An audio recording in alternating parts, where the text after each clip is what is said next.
दोस्तों भोजपुरी के trending star Khesari Lal Yadav ने बिहार के वायरल हुए अमरजीत को अपने मूवी में काम देने के फैसला लिया और कही ऐसी बात जिसे सुनकर आप भी हो जाएंगे हैरान। तो दोस्तों क्या है खबर की पूरी जानकारी जानेंगे इसी वीडियो में।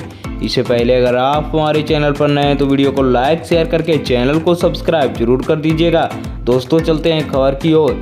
तो दोस्तों मैं आपको बता दूं कि भोजपुरी के ट्रेंडिंग स्टार खेसारी लाल यादव आए दिन लोगों की तो मदद करते ही रहते हैं, लेकिन अभी फिलहाल में बिहार का एक लड़का काफ़ी ज़्यादा वायरल हो रहा है जो कि अपने सिंगिंग को लेकर काफ़ी ज़्यादा सुर्खियां बटोर रहा है। उसे इंडियन आइडल में रिजेक्ट भी किया गया था, लेकिन वो अपना मेहनत जारी रखता है और एक दिन एक ऐसा आता है कि वो उसे खुद इंडियन आइडल वाले बुलाते हैं। बॉलीवुड के सुपरस्टार कहे जाने वाले सोनू सूद भी उनसे मिलने के लिए बुलाते हैं और उन्हें काम देने की बात करते हैं। लेकिन अपना भोजपुरी के ट्रेंडिंग स्टार खेसारी लाल यादव भी कहाँ पीछे रहने वाले थे।